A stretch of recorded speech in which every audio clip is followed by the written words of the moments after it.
Bismillahirrahmanirrahim. Assalamualaikum warahmatullahi wabarakatuh. Alhamdulillah wassalatu wassalamu ala rasulillah wa ala alihi wa sahbihi wa mawalah wa la hawla wa la quwwata illa billah. Amma ba'du.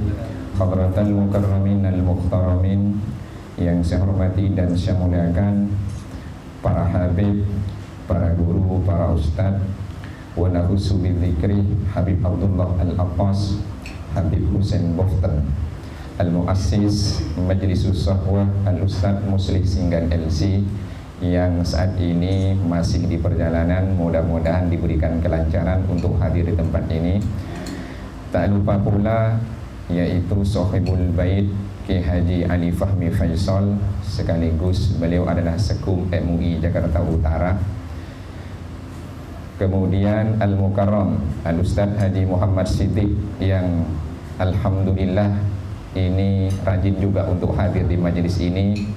Wa nakhusu bidzikri, ini guru dan senior saya Dr. K. Haji Halabi, beserta para pengurus MUI yang hadir, juga Ustadz Hamdan, Ketua LDNU Jakarta Utara, dan tanpa mengurangi rasa hormat saya kepada para guru dan para ustadz yang hadir, alhamdulillah pada kesempatan ini Allah kumpulkan kita untuk melanjutkan kajian usul fiqh. Mudah-mudahan Allah berikan kemudahan dalam pemahaman sehingga bisa kita terapkan untuk bisa mengambil kesimpulan dalam istinbat hukum. Amin. Baik, silakan buka halaman 48, masih tentang ijma'. Kemarin terakhir tentang ruknul ijma', tentang rukun ijma'. Saat ini halaman 48 tentang mustanadul ijma'. Ketemu ya? Qala al-musannifu rahimahullahu ta'ala wa nafa'ana bihi wa bi'ulumihi fid dharain, amin. Mustanadul ijma'i, perangkat hukum ijma' atau yang dijadikan sandaran adanya ijma'. Huwa dalilul ladzi ya'tamidu 'alaihi al-mujtahiduna fima ajma'u 'alaihi. Yang dimaksud dengan mustanad di sini adalah dalil yang dijadikan pegangan oleh para ulama mujtahid berkenaan tentang apa yang mereka sepakati. Jadi istilah mustanad ini sebetulnya pengertiannya adalah dalil yang dijadikan pegangan oleh para ulama mujtahid tentang apa yang mereka sepakati sehingga terjadi ijma'. Wala buddah min tawafurihi kama taqaddama, tentu juga harus memenuhi syarat sebagaimana itu sudah dijelaskan pada pertemuan sebelumnya. Di antaranya yaitu adalah bahwa ijma' itu terjadi berdasarkan kesepakatan para mujtahid, bukan satu dua orang. Ijma' itu juga berkenaan tentang hukum syara'. Ijma' ini juga terjadi pada satu waktu, yaitu lintas ulama muslim di negara muslim sedunia, dan juga para ulama yang sepakat tentang hukum itu harus mengutarakan pandangannya secara jelas. Ulama-ulama mujtahid itu syaratnya adalah orang-orang yang adil, serta harus ada pegangan dalam menentukan hukum yang disepakati. Falawin aqadal ijma'u min ghairi mustanadin laktawa ithbatu syar'in ba'dan nabi sallallahu alaihi wasallam. Kenapa penting adanya mustanad, adanya dalil? Sebab jika ijma' itu terjadi tanpa adanya dalil yang dijadikan sebagai sandaran dan pegangan, niscaya akan ada syarak hukum baru setelah baginda Nabi Muhammad sallallahu alaihi wasallam. Artinya nanti akan ada syari selain Allah, syari selain Rasulullah. Karena kalau tidak ada dalil yang menjadi sandaran tentang ijma' ini, akan ada syariat baru, akan ada syarak baru.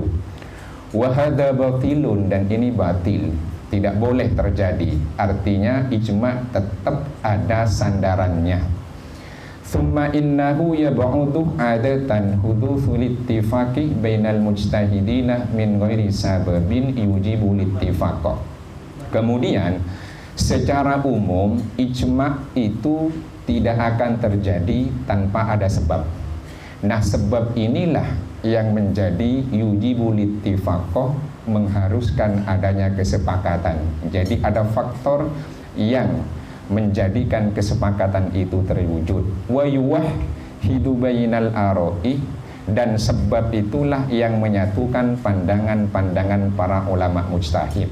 Jadi tidak terjadi begitu saja, tapi ada sebab. Wal mustanadu huwallazi yuwahhidu ara'ahum. Nah, mustanad dalil inilah yang menyatukan pandangan-pandangan ulama mujtahid. Jadi nanti ada dalilnya, kemudian pandangannya sama, itulah yang disebut dengan ijma'. Wa yamna'u takhattiyahum hududasy syar'i. Takhatta takhattiyan, khata yakhtu khutwatan. Dan juga ini bisa mencegah langkah-langkah para ulama untuk tidak melewati batas syariah. Jadi kalau ada dalilnya, mereka tidak akan melampaui syariah, syarat yang ada. Bagaimana caranya? Yaitu wahiyah imma tafahumun nasih fil mansusih ala hukmihi. Ada kalanya adalah yaitu pemahaman tentang nas berkenaan tentang hukum yang sudah ada nasnya. Jadi pandangan-pandangan itu ada kalanya pertama berkenaan dengan pemahaman nas tentang hukum yang sudah ada nasnya. Biasanya kalau di kitab-kitab fikih itu misalnya babnya bab sholat, misalnya dalilnya dari Al-Quran, dari hadis dan ijma'. Nah, ini yang disebut dengan al-mansus ala hukmihi. Berikutnya awis timbatul hukmi minal mansusi alaihi biwisatotil qiyasi alal mansusi alaihi.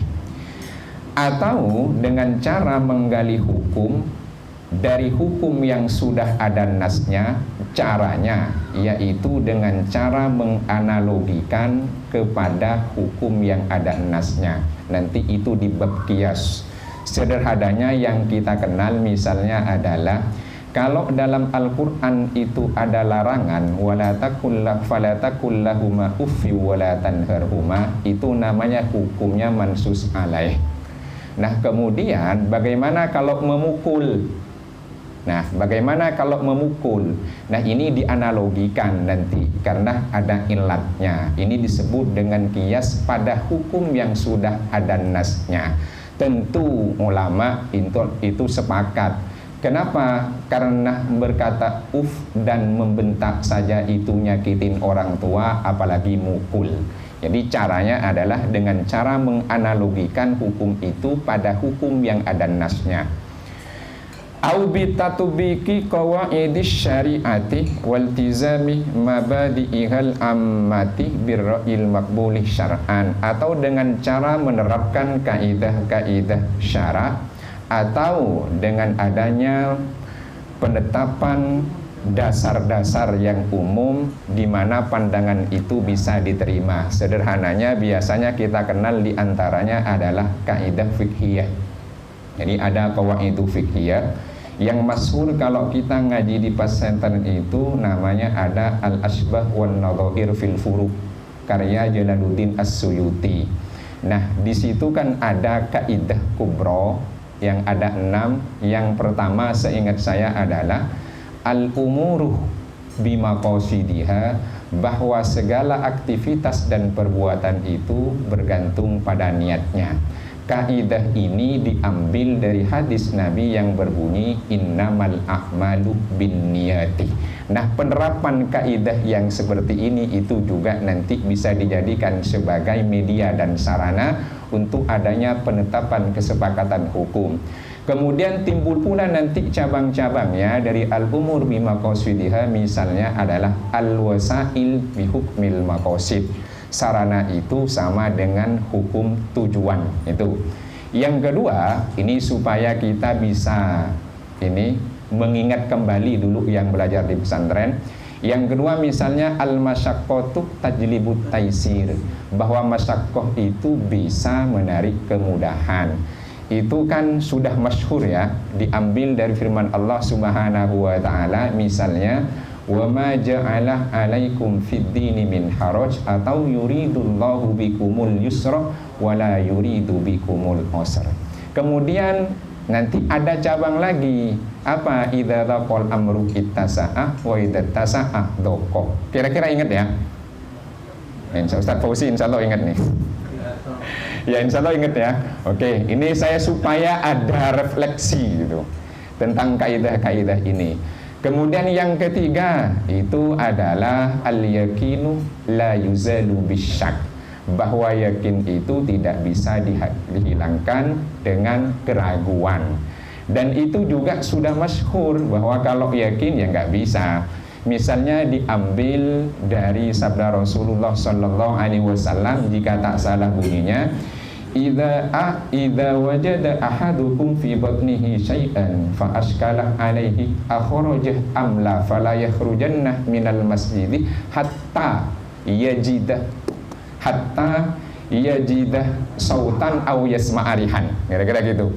Jadi misalnya kalau ada di antara kita problem di perutnya, kemudian keluar apa enggak, jangan keluar dari masjid sampai mendengar bunyi, ya, sampai mendengar bunyi, atau kemudian terjadi sesuatu yang menunjukkan bahwa itu adalah angin. Di antaranya yang tidak disebut ya basah, angin enggak ada, kemudian bunyi enggak ada, aroma enggak ada, tapi basah. Nah itu yang disebut nanti bahwa itu sudah pasti. Tapi ini keluar apa enggak ya? Nah itu tetap hukumnya yaitu adalah tidak keluar. Kemudian yang keempat itu adalah ad-darar yuzal, kemudorotan itu harus dihilangkan. Ini diambil kaidahnya dari sabda Nabi, la darara wa la dirara. Tidak boleh ada kemudorotan dan menimbulkan mudorot, khususnya buat orang lain. Kemudian ada cabangnya ad-daruratu tubihul mahdurat. Nah ini kan kaidah-kaidah begini nih yang harus kita pahami supaya mendalam belajar usul fiqh. Kemudian yang kelima adalah al-hajatu tanzilu manzilatad darurati ammatan kanat au khosotan, bahwa hajat kebutuhan itu menempati tempatnya darurat umum maupun secara khusus. Yang menarik, idza ammatil hajatu kad-darurati, dalam kitab itu kalau hajat sudah menjadi kebutuhan umum, sudah merebak, itu posisinya seperti darurat. Nah ini. Kemudian yang keenam baru dikenal dengan al-adatu muhakkamatun, ya, yang katanya diambil dari sabda Nabi, tapi kata Jalaluddin As-Suyuti itu ngutip dari salah seorang ulama. Ternyata itu adalah athar pendapat dari Abdullah bin Mas'ud yang berbunyi maro'ahul muslimuna hasanan fahuwa indallahi hasanun. Apa yang menurut umat Islam itu baik, maka itu di sisi Allah adalah baik. Nah, penerapan kaidah-kaidah begini ini penting untuk kita kuasai. Nasnya ada misalnya, lalu kita punya perangkat. Bagaimana cara menerapkan kaidahnya? Misalnya kasus-kasus ini kan seperti pandemi, bagaimana nanti efeknya buat diri dan orang lain. Kan seperti MUI kemarin kan sudah memberikan fatwa, di antaranya yang dipakai itu adalah la dararah wa la dirarah. Nah ini kalau tidak menguasai perangkat hukum seperti ini akan sulit. Jadi akan sulit, artinya ada kaidahnya itu. Nah ini mudah-mudahan menjadi refleksi, kita bisa ingat dulu yang pernah belajar di pesantren. Jika belum pernah dengar, alhamdulillah hari ini sudah dengar. Mudah-mudahan jadi motivasi untuk belajar terus. Amin ya rabbal alamin. Au bil i'timadi ala adillatis syariati, atau dengan berpegang pada dalil-dalil syariah. Kalistihsani, seperti istihsan. Nanti ada babnya di belakang. Ini hanya perangkatnya saja.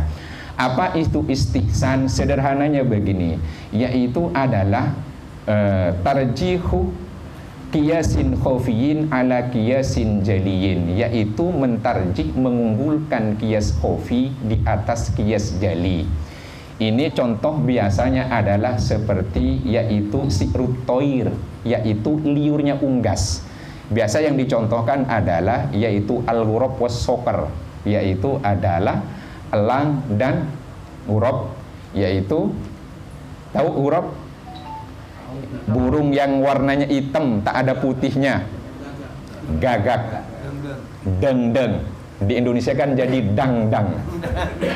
Ya, itu biasanya begitu. Nanti di belakang ada. Ini hanya penjelasan sederhana saja. Kemudian wal istishabi dan juga istishab. Istishab itu sederhananya adalah yaitu tolabul musahabah, menyandingkan apa yang telah berlalu dengan hari ini dan akan datang. Misalnya, itu contohnya menarik, misalnya adalah al-bikroh, gadis perawan, ya, al-bikr itu. Ya pada dasarnya kalau tidak pernah tersentuh apa-apa, ya dia perawan. Jangan dikatakan kemudian itu adalah thuyubiyah, yaitu hilang. Ya sudah, karena itu adalah anak gadis, maka sampai detik ini belum tersentuh apa-apa, yaitu dihukumi sebagai perawan. Ya, perawan. Ya wallahu a'lam itu perawan beneran apa enggak, tapi begitu contohnya. Ya, wal urf. Nah, ini dan juga adalah kebiasaan wasaddid darai'i wa nahwiha, dan menutup jalan. Itu ada nanti namanya dzari'ah. Ada sebetulnya disertasi itu saddud dzari'ah. Ada disertasi orang Indonesia, ada. Kebetulan saya punya disertasinya. Saddud dzari'ah. Dzari'ah itu jalan menuju sesuatu. Saddud dzari'ah itu menutup jalan menuju sesuatu. Nah, jalan ini sampai kepada sesuatu yang dilarang, namanya saddud dzari'ah. Nah, itu. Jadi nutup jalan jangan sampai terjadi apa yang dilarang itu. Nanti insya Allah ada babnya di belakang. Mudah-mudahan ini semuanya bisa berkenan hadir sampai khatam. Amin ya rabbal alamin.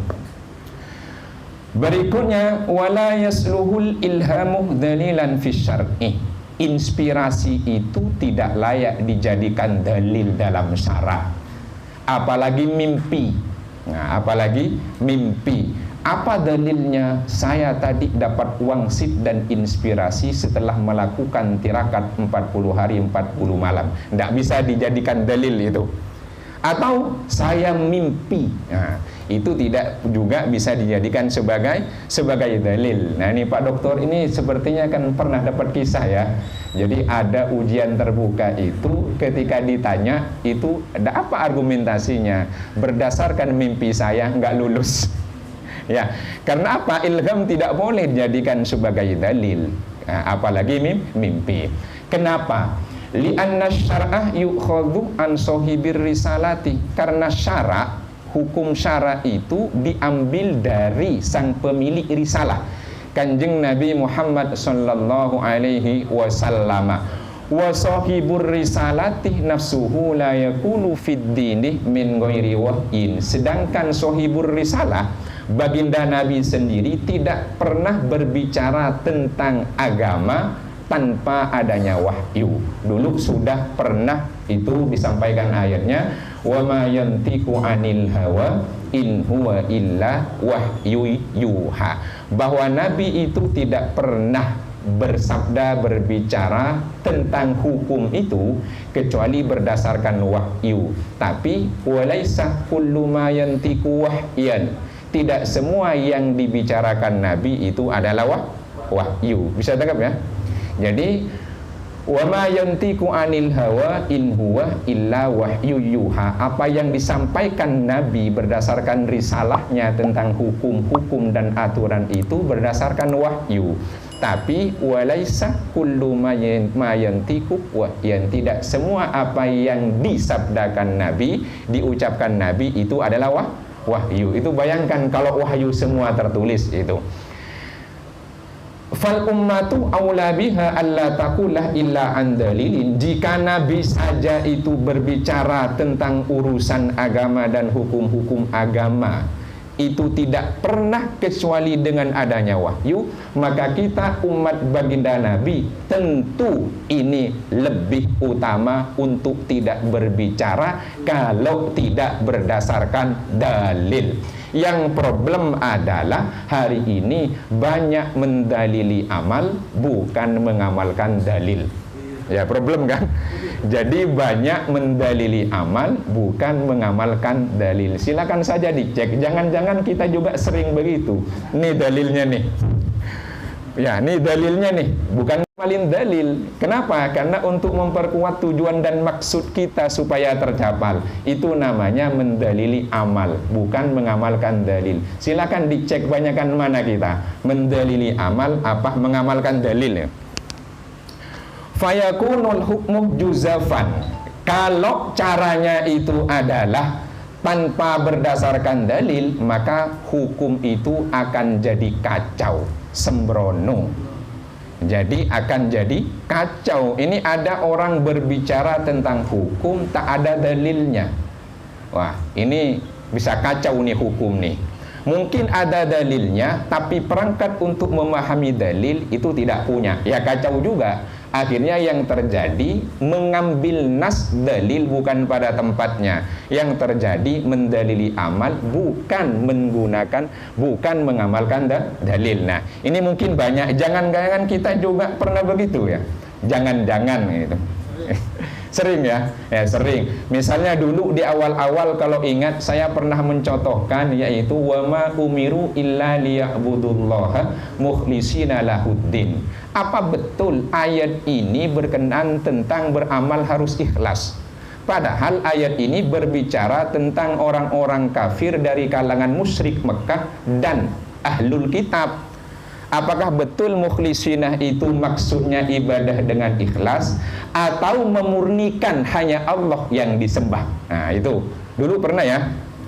Iya, yang hadir waktu itu, yang hadir. Jangan-jangan kita salah menempatkan dalil itu. Au bil hawa wal aqli wat tabi'ati min amali ahlil bid'ati wad dhalali. Apalagi yang dijadikan sebagai sandaran adalah hawa nafsu, logika semata, kemudian tabiatnya semata, yaitu yang biasanya dilakukan oleh ahlul bid'ah wad dhalal, yaitu orang-orang yang sering melakukan bid'ah dan kesesatan. Nah, mudah-mudahan kita tidak termasuk yang ini. Amin ya rabbal alamin. Wa nau'ul mustanadi fi ra'yi aktsaril ulama'i. Macam mustanad dalam pandangan mayoritas ulama. Jadi dalilnya itu yang digunakan menurut mayoritas ulama apa saja? Imma dalilun qat'iyyun min Qur'anin wa sunnatin mutawatiratin. Ada kalanya mustanad dalil yang digunakan itu adalah dalil qat'i dari Al-Qur'an maupun dalil qat'i dari hadis. Masih ingat tentang qat'i? Ada qat'iyyus subut, ada qat'iyyud dilalah. Qat'iyyus subut itu dipastikan tentang adanya nas itu. Qat'iyyud dilalah tentang kepastian yang ditunjuk oleh nas itu. Masih ingat ya? Kalau saya sih masih ingat nih, mudah-mudahan masih ingat ya. Masih. Nah, hadis mutawatir itu kan jumlahnya tak banyak. Itu hanya sekitar 309 ya, kalau dicek dulu depan. Kemudian fayakunul ijma'u mu'ayyidan wa mu'adidan lahu. Jika memang ada dalil yang bersumber dari dalil qat'i Al-Quran maupun hadis mutawatir, maka kedudukan ijma' ini adalah mu'ayyidan wa mu'adidan lahu, yaitu sebagai penguat dan pendukung dalil itu. Jadi ijma'nya itu fungsinya sebagai penguat dan pendukung dalil yang digunakan itu. Makanya biasanya kalau kita baca fikih, terutama fikih 4 madhab itu tadi, wa daliluhu minal qur'ani was sunnati wal ijma'i. Jadi untuk memperkuat adanya dalil itu, fungsinya dari ijma'. Kalau dalilnya itu adalah qat'i. Wa imma dalilun dhanniyun wa huwa khabarul wahidi wal qiyasu. Ada kalanya mustanad dalil yang digunakan itu dalil dhanni, yakni masih diduga tentang adanya nas itu, tentang adanya dalil itu, yaitu adalah khabarul wahid, hadis ahad, wal qiyasu, dan qiyas. Kalau ini yang digunakan menjadi mustanad dari ijma', fayartakil hukmu hina idin bil ijma'i. min martabatid dhanni ila martabatil qat'i wal yakini.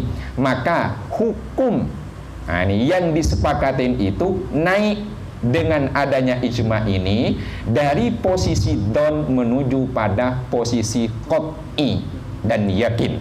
Jadi naik, yang keangkat itu adalah dalilnya. Kalau dalilnya qat'i, ijma'nya hanya muayyid, penguat saja.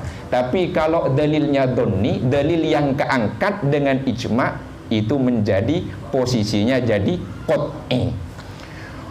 Wal maslahatul mursalatu tasluhu antakuna mustanadan lil ijma'i.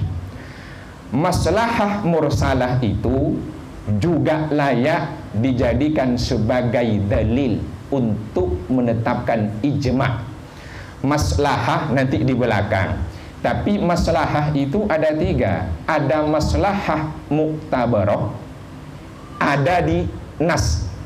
Ada maslahah mulghah, tidak ada sama sekali, tidak ada, nggak sesuai. Kemudian maslahah yaitu yang maslahah mursalah. Jadi tidak ada maslahah itu tercantum di nasnya itu, yang disebut maslahah mursalah nanti itu. Fa'idha tabaddalatil maslahatu, kalau maslahatnya itu menjadi tergantikan dan tergeser. Jadi maslahahnya ini sekarang sudah tergeser, tergantikan. Jazat mukhalafatul ijma'i, boleh berbeda dengan ijma' kalau kemaslahatan dari ijma' tadi sudah berubah. Wal ihdatsu hukmin yatanasabu ma'al maslahatil haditsati, dan menetapkan kesepakatan hukum baru yang memang sesuai dengan maslahah yang ada dan baru itu. Jadi maslahah yang lama itu sudah digeser dengan adanya maslahah yang baru. Nah ini boleh. Jadi ada kesepakatan baru, penetapan hukum baru karena maslahahnya itu sudah tak lagi berguna yang dulu. Ada maslahah baru. Jadi maslahah boleh. Bidalil, ini faktanya, dalilnya. Anna fuqaha al-madinati sab'atah. Ini jadi sifat dari fuqaha ya, sab'atah. Anna fuqaha al-madinati sab'atah aftau bi jawazit tas'iri. Bahwa ahli fikih Madinah yang jumlahnya ada 7, mereka berfatwa tentang kebolehan tas'ir. Apa tas'ir? Ada nanti di iktisad Islami, ekonomi Islam.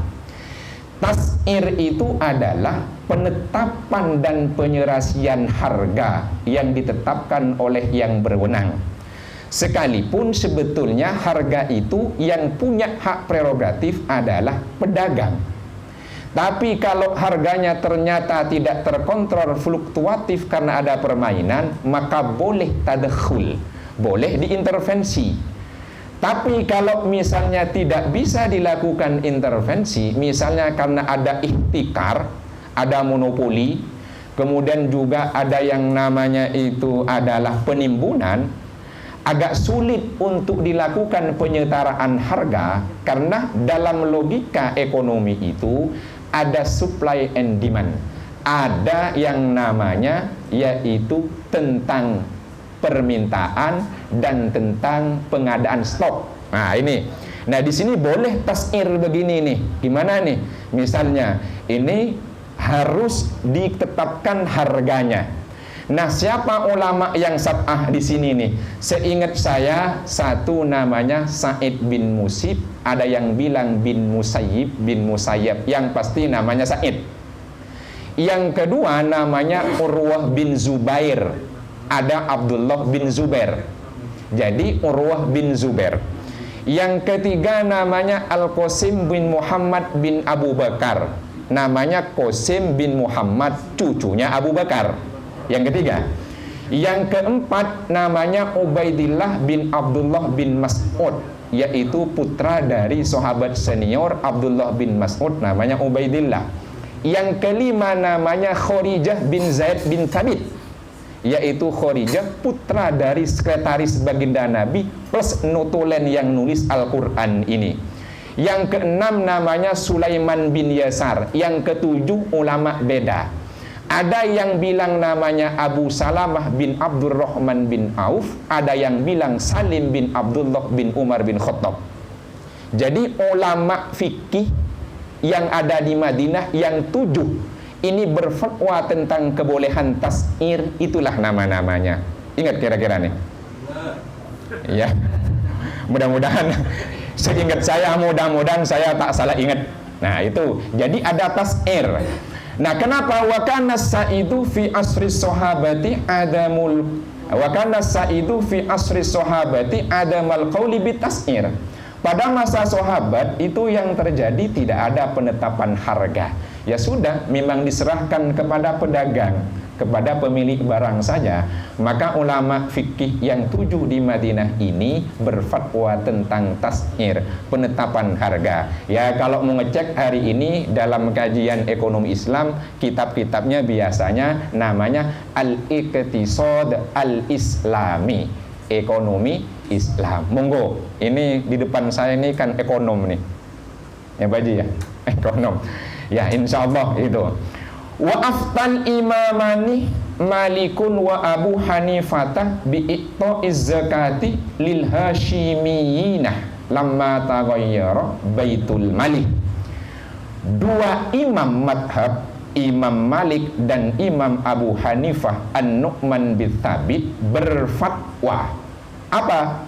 Bi'iqta'iz zakati lil hashimiyina, fatwanya bahwa Bani Hashim itu boleh nerima zakat.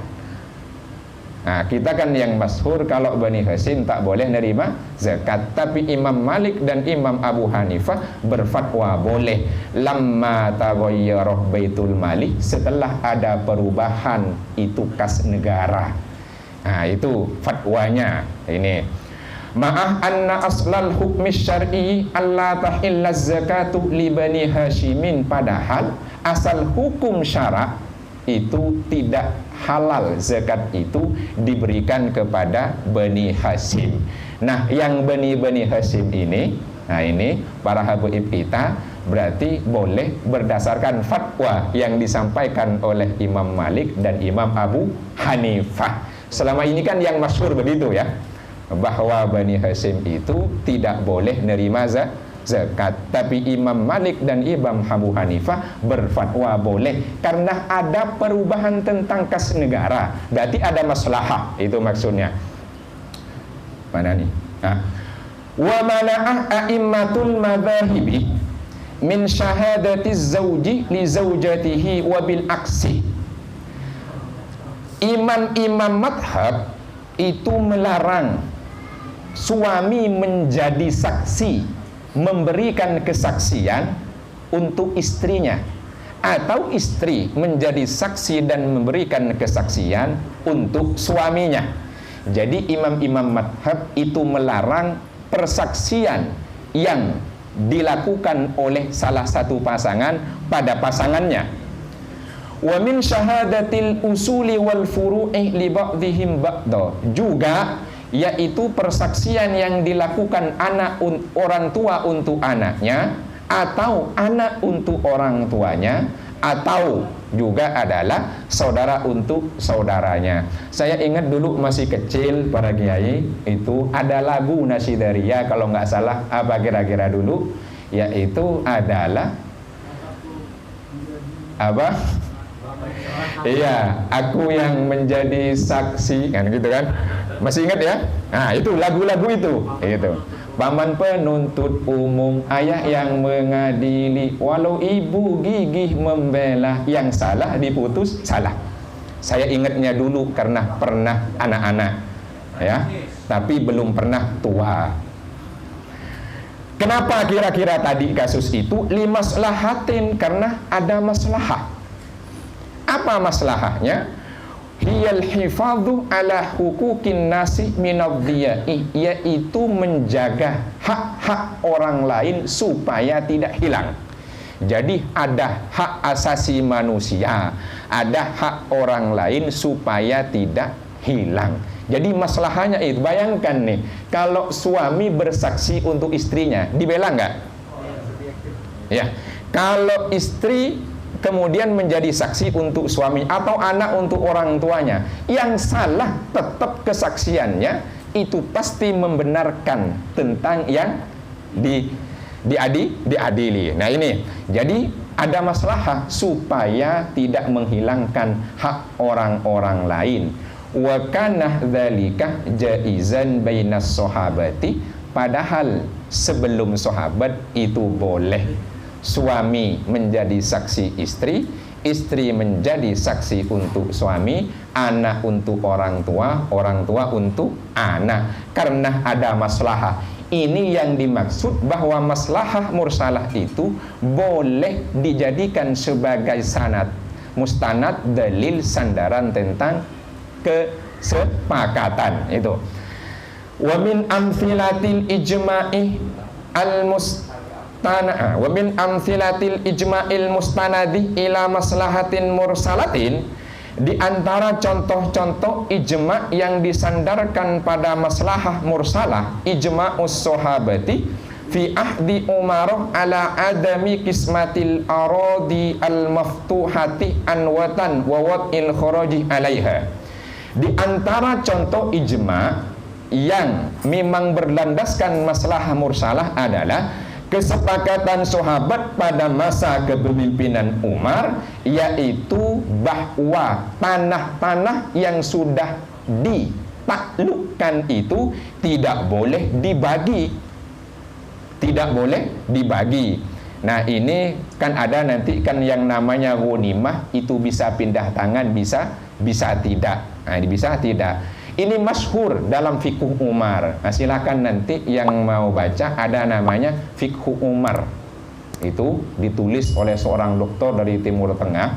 Bagaimana Umar menyikapi tentang pembagian hak tanah-tanah negeri yang ditaklukkan itu. Beliau bersikukuh untuk tidak dibagikan kepada para mujahid waktu itu. Umar dengan lantang, sekalipun para sahabat senior menggunakan dalil, ini loh dalilnya ya tentang ghanimah, ini loh dalilnya. Apa kata beliau? Seandainya Nabi itu hidup hari ini, saya yakin beliau juga mengambil keputusan yang sama. Bahaya apa kalau tanah itu dibagi, nanti bagaimana roda pemerintahan Islam ke depan? Makanya kemudian juga ngambil pajak takminan limauridin daimin li baitil mali, ini untuk mengamankan yaitu sumber pendapatan kas negara. Ini bahaya kalau tanah-tanah dikuasain oleh pribadi-pribadi para sahabat waktu itu.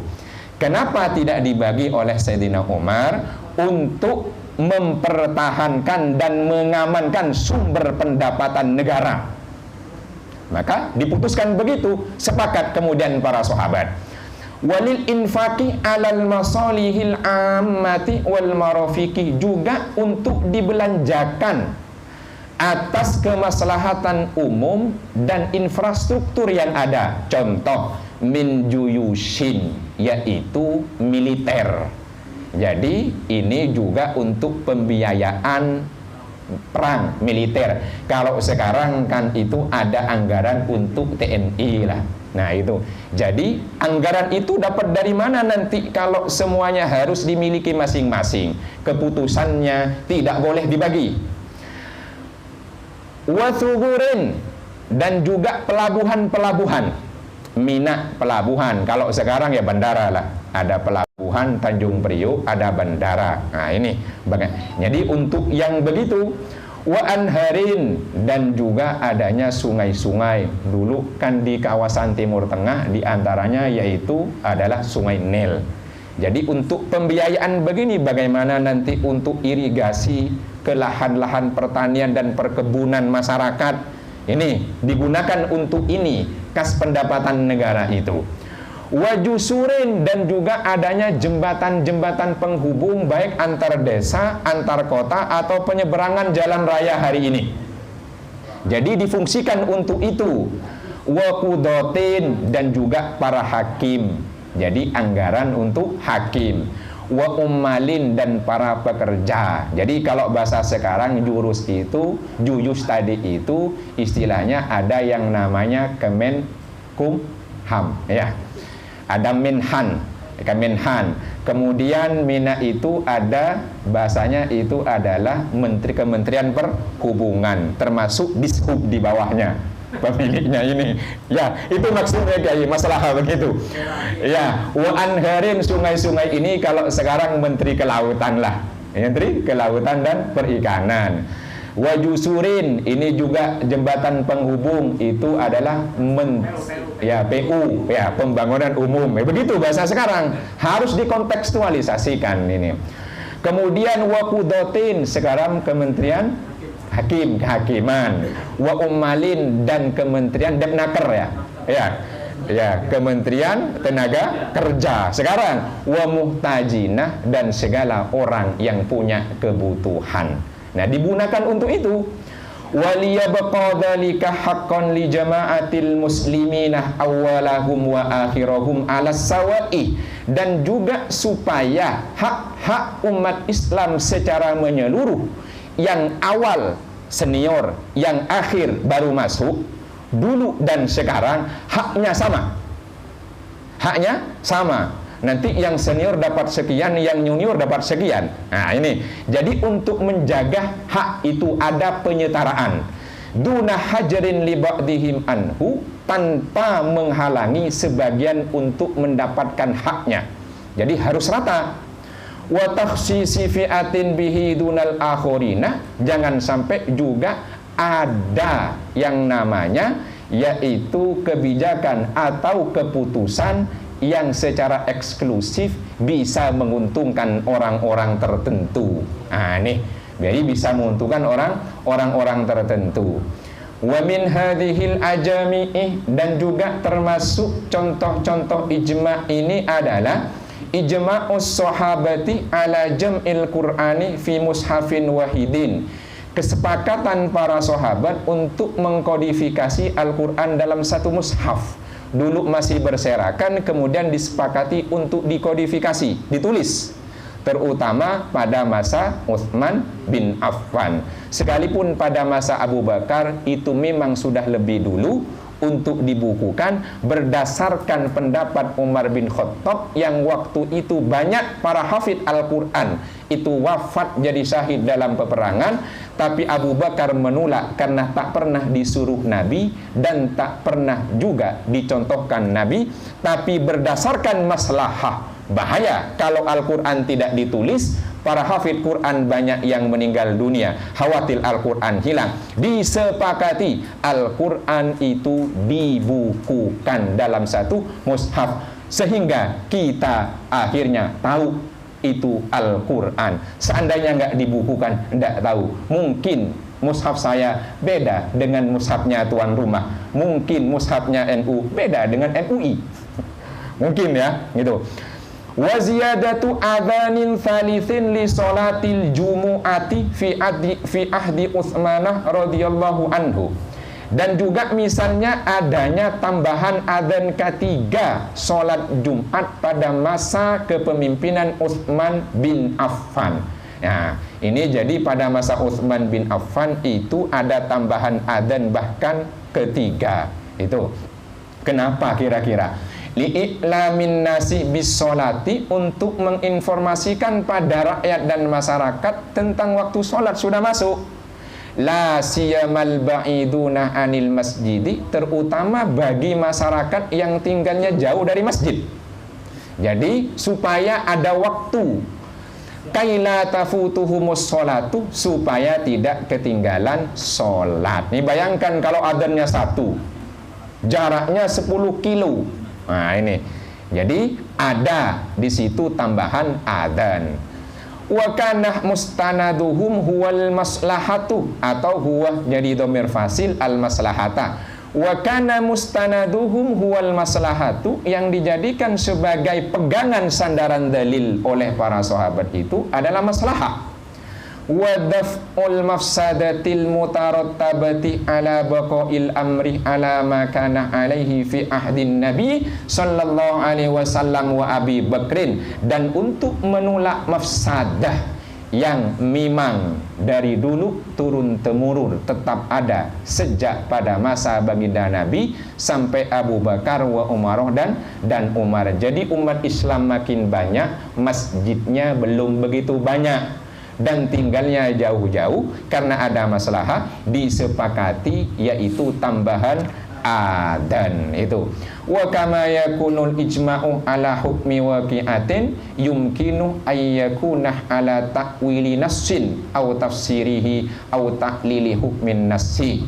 Nah, sebagaimana ijma' itu memang berkenaan tentang keputusan hukum tentang sesuatu, waqi'ah bukan kiamat ya, tentang kasus faktual, maka dimungkinkan untuk mentakwil nas teks atau menafsirkan teks atau mentaklil hukum nas, cari ilahnya, nanti disebut dengan masalikul illah.